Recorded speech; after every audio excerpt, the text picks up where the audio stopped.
Nurin, kepala tu janganlah keras sangat. Batu kalau kena hari-hari pun boleh lekuk.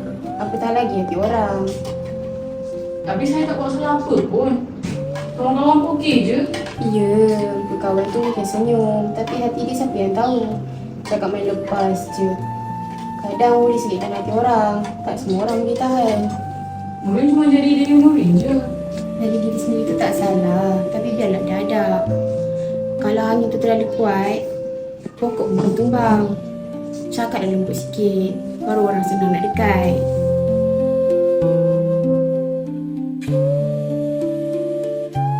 Kalau aku dengar kata Mak Ari tu, mungkin hati aku takkan rasa sesunyi ni.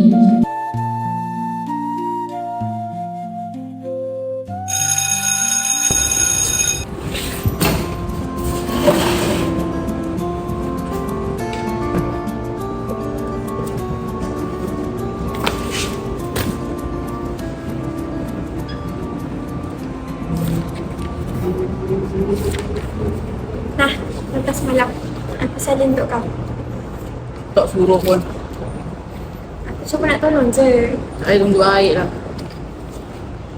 Nuri, kadang kita selalu nak orang cuba faham kita. Tapi kita sendiri pun belum cuba untuk faham dunia sekeliling kita. Hidup ni bukan siapa yang paling lantang bersuara, tapi siapa yang paling jujur mendengar. Marah tak selesaikan apa-apa. Ianya cuma menjarakkan yang sedia rapat. Cuba belajar untuk diam sekejap. Kadang jawapan datang bukan dari cakap, tapi dari tenang yang kamu tak pernah beri ruang.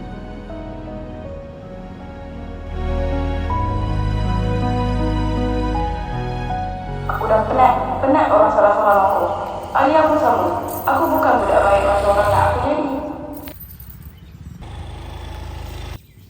Nurin!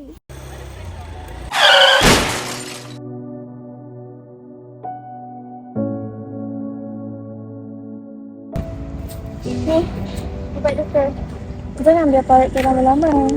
Aku tahu kau tak suka orang ambil berat. Tapi... Maaf, aku marah bukan sebab kau. Aku cuma tak tahu cara nak jadi orang baik. Sebab aku nampak Nurin yang mak kau nampak. Bukan Nurin yang orang lain nampak.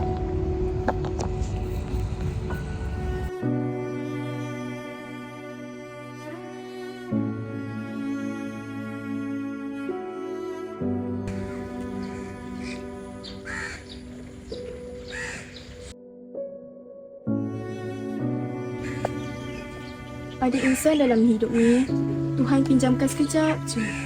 Bukan untuk lama, tapi cukup untuk selamatkan kita dari diri kita sendiri. Alia dah pergi, Nurin. Relakanlah dia pergi.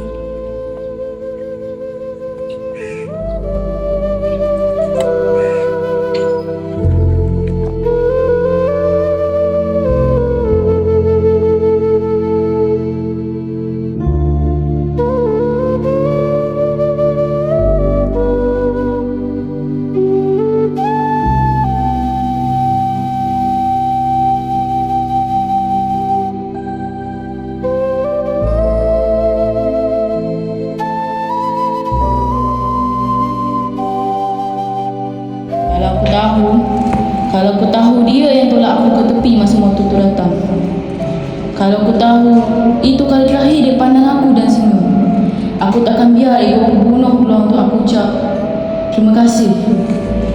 Aku takkan biar satu hari pun aku lalui tanpa minta maaf. Sekarang yang tinggal cuma memori dan doa yang